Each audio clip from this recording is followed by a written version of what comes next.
Today I'm going to be reading this book called Sydney's Star, so let's get started. Sydney's Star.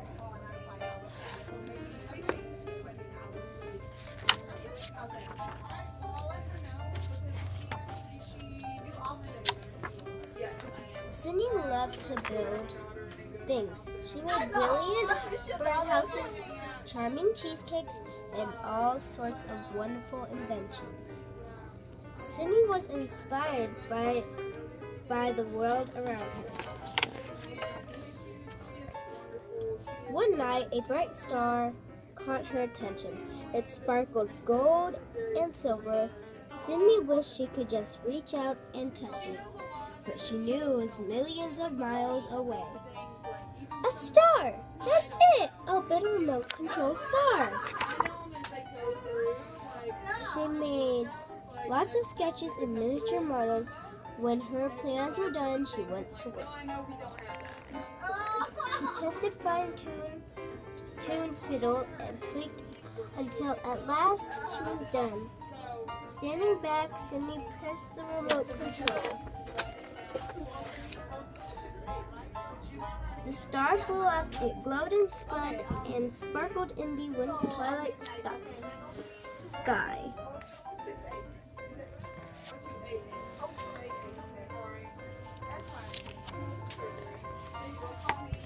Sydney decided to take her star to the student science fair.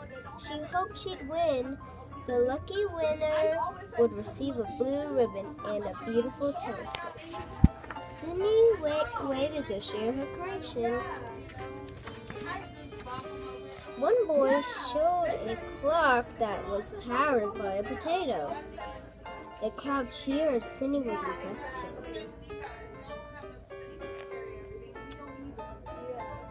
The girl wowed the crowd with her bubble making. The crowd oohed and ahed, and so did Sydney.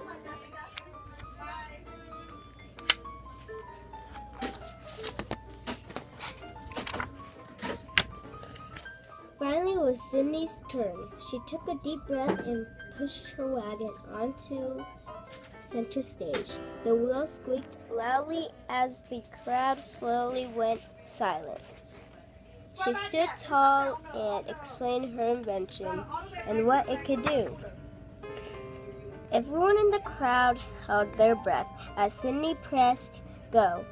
The star rose up, it spun and bounced, it flashed colors, it beamed like a lighthouse. Everyone cheered. Sydney smiled ear to ear and bowed her best bow. Then suddenly, the remote control made a rude burping sound, and the stars started floating away. Sydney yelled for the star to come back, but it was no use. The crowd began to laugh, then slowly went quiet. Sydney turned 4 shades of red as she sadly watched her star drift away.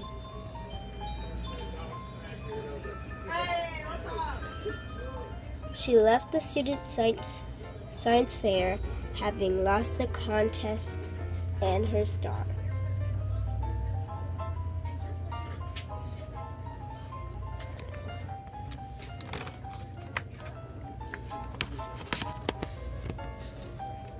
She walked home along the beach. It was becoming foggy and dark. She walked faster. It started to rain.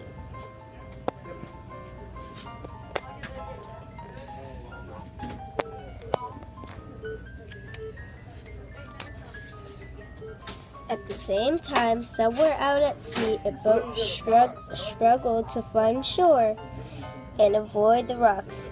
Captain Stilton was delighted to see the glow of a lighthouse in the distance, but was it a lighthouse? She rubbed her eyes and looked again. It was a star, a floating star, a flashing, floating, mechanical star. Captain Stilton was amazed to see a star flashing a message in Morse code. The message said, "Picked up a distress signal, came to help."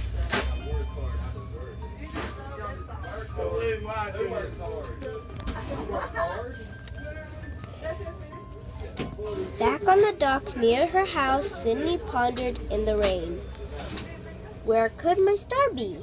As she gazed out into the misty ocean, she saw a glow, a flashing. It grew bigger and clearer. Sydney couldn't believe her eyes. Floating near the shore was her star, and right behind it was a boat being safely guided to the dock. "Is that your star?" the captain asked when Sydney had finished jumping up and down with joy.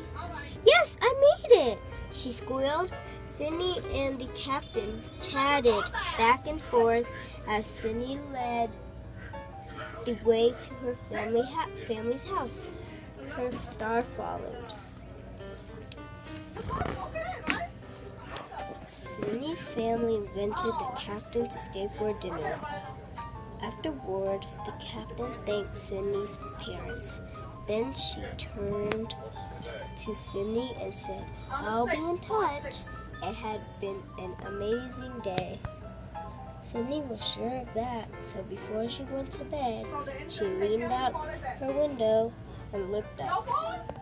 And Sydney's star signaled a colorful, bright, starry good night. How much you pay insurance every month? I know.